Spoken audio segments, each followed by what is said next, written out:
జై తెలంగాణ. అరే ఆగురండి దయరా భయ్.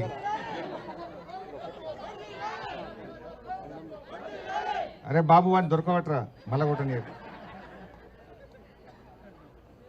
గౌరవనీయులు మన పటాన్చెరు నియోజకవర్గ ఇన్ఛార్జ్ తమ్ముడు ఆదర్శ్ రెడ్డి గారికి, గౌరవనీయులు గూడెం మధుసూదన్ రెడ్డి గారు, తమ్ముడు మా కార్పొరేటర్ మెట్టు కుమార్ గారు, తమ్ముడు శ్రీకాంత్ గౌడ్ గారు, అదేవిధంగా గౌరవనీయులు రామచందర్ గారు, పురుషోత్తం గారు, నాయకోటి కృష్ణ గారు, మధుసూదన్ రెడ్డి గారు, ఇంకా మా అభ్యర్థి సోదరిమణి సుమతి రామచందర్ గారు, అదేవిధంగా బచ్చుగూడెం అక్కా చెల్లెలకు అన్నదమ్ములకు పేరు పేరున నమస్కారం తెలియజేస్తా ఉన్నా. ఈ ఎన్నిక 11వ తారీఖు నాడు ఓట్లున్నాయి. మరి మనం ఎవరికి ఓటేయాలనో ఆలోచించాలి. అన్నం పెట్టిన వాళ్ళకి వేద్దామా, సున్నం పెట్టిన వాళ్ళకి వేద్దామా? ఇప్పుడైతే 2.5 ఏళ్ళైంది కాంగ్రెస్ గవర్నమెంట్ వచ్చి. అర్థమైంది పాలేందో నీళ్ళేందో తేలిపోయింది. అన్నం పెట్టిన వాళ్ళు ఎవరో, ఓట్లు వేయించుకొని గడ్డకు పడ్డాక సున్నం పెట్టిన వాళ్ళు ఎవరో అర్థమైందా లేదా? కేసీఆర్ ఉంటే 2000 రూపాయల పెన్షన్ ఇచ్చిండ్రు. కేసీఆర్ గారు కళ్యాణ లక్ష్మి ఇచ్చిండ్రు. కేసీఆర్ గారు ఆసుపత్రికి పోతే కేసీఆర్ కిట్ ఇచ్చిండు. కరోనా వస్తే నెలకు 10 కిలోల బియ్యం ఇచ్చిండు. ఈ బచ్చుగూడలో మంచినీళ్లకు తిప్పలుంటే పెద్ద వాటర్ ట్యాంక్ కట్టి ఇంటింటికి నల్లబెట్టి ప్రతిరోజు నీళ్లు వచ్చేటట్టు చేసి మీ నీళ్ల కష్టాలు తీర్చిండా లేదా?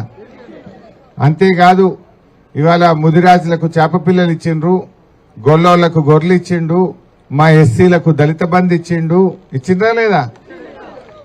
అదేవిధంగా ప్రతి గల్లీకి సీసీ రోడ్ వేయించినాం. అదేవిధంగా ఈ ఊర్లో ముఖ్యమైన ప్రదేశాల్లో హైమాస్ట్ లైట్లు, పెద్ద పెద్ద లైట్లు పెట్టించడం జరిగింది. అదేవిధంగా ముఖ్యంగా ఈ రోడ్డు, మనం ఏదైతే ఇప్పుడు నిలబడ్డ రోడ్డు ఒకప్పుడు ఎట్లుండేది? అసలు ఉండేనా రోడ్? ఇది ఇంద్రేశం నుంచి బచ్చుగూడ మీదుగా ఇస్నాపూర్ దాకా ఈ రోడ్ వేసినాకనే, ఈ చిట్కులకు కలిపినాకనే కదా మన భూములకు ధర వచ్చింది, మన ఊరికి కలొచ్చింది. అవునా కదా? 7.5 కోట్ల రూపాయలతో ఆనాడు మన కేసీఆర్ గారు మన మైపాలని అడిగితే ఇంత మంచి రోడ్ వేసి మన బచ్చుగూడకు, మన ఇస్నాపూర్కు, మన చిట్కులకు ఇలా కల తెచ్చిందా లేదా? అంతకుముందు ఉండేనా ఈ రోడ్? ఎవరేసిండ్రు? అట్లే చెప్పుకుంటూ పోతే ఈ నక్కవాగు మీద బ్రిడ్జు, ఆ బ్రిడ్జ్ చేసినాకనే కదా వచ్చుడు పోవుడు తోవలల్కగైంది. ఆ బ్రిడ్జ్ లేకముందు మన బచ్చుగూడ పరిస్థితి ఎట్లుండే? బస్ అన్న చక్కగా వచ్చునా? దయచేసి మీరు ఆలోచన చేయండి. ఇట్లా ఎన్నో చెప్పుకుంటూ పోతే 100 ఉన్నాయి కేసీఆర్ గారు చేసినాయి. మరి కాంగ్రెస్ గవర్నమెంట్ వచ్చి 2.5 ఏళ్ళైందమ్మా. ఏమైనా జరిగిందా? ఒక్కటైంది బస్సు తప్ప అంత తుస్సే. ఆ బస్సు కథ కూడా అది రాదు, బస్సు రాదు, కాలు పెడదామంటే జాగా దొరకది. ఆ బస్సు కథ కూడా ఎట్లా అంటే భార్యకు ఫ్రీ, భర్తకు డబుల్ టికెట్. అవునా కాదా? భార్యకు ఫ్రీ అన్నాడు, భర్తకు నిన్నటిదాకా 20 రూపాయలు ఉంటే ఇప్పుడు 40 కొడుతుండు. ఇక మరి అదేం ఫ్రీయో నాకైతే అర్థం కాలేదు. అర్థమైందా? రానే రాదు కాంగ్రెస్ లా. మరి ఈ కాంగ్రెస్ గవర్నమెంట్ వచ్చినాక ఏమన్నా జరిగిందా? ఏం చెప్పిండ్రు ఆ రోజు? కేసీఆర్ 2000 ఇచ్చిండు, మేము రాగానే 4000 పింఛన్ ఇస్తామన్నారు. వచ్చిందా ఎవరికన్నా బచ్చుగూడలో? వచ్చిందా? మరి 4000 ఎగబెట్టిన రేవంత్ రెడ్డికి ఎందుకు ఓటేయాలి మనం? అదేవిధంగా అక్క చెల్లెళ్లకు నెలకు 2500 ఇస్తా అన్నాడా లేదా? ఎంతమంది అక్క చెల్లెలకు పడ్డాయా? అది ఎగబెట్టిండు. కేసీఆర్ కళ్యాణ లక్ష్మి ఇచ్చిండు, నేను తులం బంగారం పెడతా అన్నాడు. ఎన్ని తులాలు వచ్చింది? రాలే. ఆ కళ్యాణ లక్ష్మి చెక్కు కూడా పిల్ల పుట్టినాక కూడా తెలియదు. అది కూడా ఆగం చేసిండు. దవాఖాన పోతే కేసీఆర్ కిట్ బంద్ అయింది పటాన్చెరువులా. మున్పట్లకి వస్తుందా? బంద్ పెట్టిండు. బతుకమ్మ చీరలు బంద్ పెట్టిండు. గొర్రె పిల్లలు బంద్ పెట్టిండు. చేప పిల్లలు ఇచ్చేది బంద్ పెట్టిండు. పిల్లల చదువులకు ఫీజు రియంబర్స్మెంట్ బంద్ పెట్టిండు. ఉద్యోగాలు ఇస్తా అని చెప్పి మా నిరుద్యోగ యువకులు చదువుకున్న పిల్లల్ని ఆగం పట్టించిండు. ఏ ఒక్కటి కూడా మంచి పని చేయలే. మరి మళ్ళీ ఓటేద్దామా? ఇంకా మోసాన్ని బుద్ధి చెప్పొద్దా ఈ రేవంత్ రెడ్డికి మనం? ఇప్పుడు నియత ఉండాలి. మా దళితులు ఉంటారు ఇక్కడ 39 కుటుంబాలు. 39 మందికి కేసీఆర్ గారు 10 లక్షలు ఇచ్చి మీ కుటుంబాలని కాపాడిండా లేదా? మరి ఆ కేసీఆర్ రుణం తీర్చుకోవాలన్నా వద్దా? వాడెవడో కాంగ్రెస్ ఎవడో వచ్చి 4 రూపాయలు ఇవ్వగానే ఆగమైదామా? మనకు అన్నం పెట్టిన కేసీఆర్ సార్ని మర్చిపోతారా మీరు? నేను నిన్న తూపురానికి పోయినా, ఆడో పెంటక్ కానీ ఓ అవ్వ కలిసింది. నాకు తెలిసిందా ముచ్చట? పెంట ముచ్చట మీకెట్లా తెలుసు?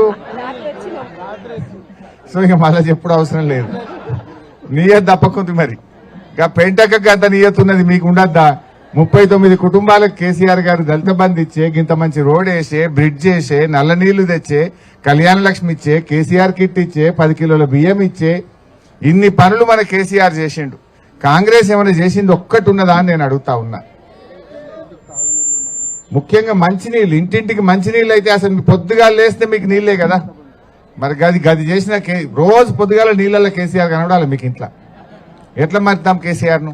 మర్చిపోకుండా దయచేసి. ఈ రేవంత్ రెడ్డి, ఈ కాంగ్రెస్ పార్టీ ఉత్తయ్యే మాటలు చెప్పిండ్రు. రేపు కూడా ఏం జరిగేది ఉండదు.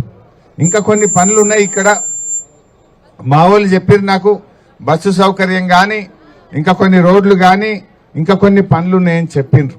మీరు మా చెల్లెను సుమతిని గెలిపియండి, తప్పకుండా మీ మిగతా పనులు కూడా చేయించే బాధ్యత నేను తీసుకుంటా. సుమతి గారు గతంలో సర్పంచ్ గా పనిచేసి ఉత్తమ సర్పంచ్ గా అవార్డు తెచ్చుకున్నది, మంచి పేరు తెచ్చుకున్న అమ్మ. అనుభవం ఉన్నది, మంచి అనుభవం కూడా ఉన్నది సుమతి. కొత్త కూడా కాదు, సర్పంచ్ గా పనిచేసిన అనుభవం ఉన్నది కనుక రేపు ఊళ్ళో ఎవరికి ఏ కష్టం వచ్చినా, ఏ పని కావాలన్నా నా దగ్గరికి వచ్చి అధికారులతో మాట్లాడి పని చేయించగలిగి సత్తా ఉన్న అభ్యర్థి మన అభ్యర్థి సుమతమ్మ గారు. ఏం తెలియనామె కాదు, అన్ని తెలిసినామె, సర్పంచ్ గా పనిచేసిన అనుభవం ఉన్నామె. అందువల్ల మీరందరూ కూడా సుమతి గారి కారు గుర్తు కోటేసి దీవించండి. మన పనులన్నీ చేయించే బాధ్యత నేను తీసుకుంటా. మన కేసీఆర్ కు మనం అండగా నిలవాలి. రేవంత్ రెడ్డి చేసిందేమి లేదు. విషయం ఉన్నోడు విషయం జిమ్మడు. విషయం లేదు గనక, చెప్పడానికి ఏమి లేదు గనక, చేసిందేమీ లేదు గనక చిల్లర మాటలు మాట్లాడుతున్నాడు, బూతులు మాట్లాడుతున్నాడు. రేవంత్ రెడ్డి బూతుల ముఖ్యమంత్రిగా చరిత్రలో మిగిలిపోతాడు. బూతులు తప్ప ఆయనకేం మిగిలేయిగా. ఎవడన్నా ముఖ్యమంత్రి అంటే పని చేయాలి కానీ బూతులు మాట్లాడతాడు. బూతులు తప్పైనాడని ఆయన నోట్లకెళ్ళి ఒక మంచి మాట రంగ చూసిందా మీరు? ఒక్కనాడన్నా? అన్ని ఉత్తమ మాటలే. అందువల్ల దయచేసి మన తెలంగాణ రేపు మళ్ళా కేసీఆర్ చేతులుంటేనే పదిలంగా ఉంటది. పుట్టిన బిడ్డ తల్లి చేతిలో ఉండడం ఎంత మంచిదో, ఈ తెలంగాణ మన కేసీఆర్ చేతుల్లో ఉండడం అంత మంచిగా ఉంటది. లేకపోతే ఆగమైపోతాం. జరిగిందేందో జరిగింది, ముంగటికి మనం ఆలోచించుకోవాలి. ఇలా ప్రజలకు కూడా అర్థమైంది. 2 ఏళ్ల తర్వాత మళ్ళెవరు ముఖ్యమంత్రి అంటే మా కేసీఆర్ సారే అని అందరూ అంటున్నారా లేదా? మరి చెల్లె మీ ఆశీర్వాదంతో సుమతి గెలిస్తే 5 ఏళ్ల కోసం గెలుస్తుంది. ఇంకా 2 ఏళ్ళు అయితే మళ్ళీ మన గవర్నమెంటేనే. ఇప్పుడు చేసినవన్నీ మనమే. రేపేమైనా మిగిలిపోయినాయంటే కూడా నేను దగ్గరుండి చేయించే బాధ్యత తీసుకుంటాను మనవి చేస్తా ఉన్నా. వీడికి వచ్చిన చెల్లెళ్ళు పొద్దుగాల పనులుంటాయి, పిల్లలు స్కూల్కు పోవాలి, ఇంటికాడ భర్తకు టిఫిన్ కట్టాలనే, అన్నం కూర వండాలనే, అన్నిటిసి పెట్టుకొని వచ్చిందంటేనే మీకు ఎంతో ప్రేమ ఉంటేనే వచ్చిండ్రు. కానీ మిగతా వాళ్ళకు కూడా చెప్పి సంధాయించి మరి మా సుమతిని గెలిపించి కేసీఆర్ కు బహుమతిగా ఇవ్వాలని కోరుతూ జై తెలంగాణ. కారు గుర్తుకే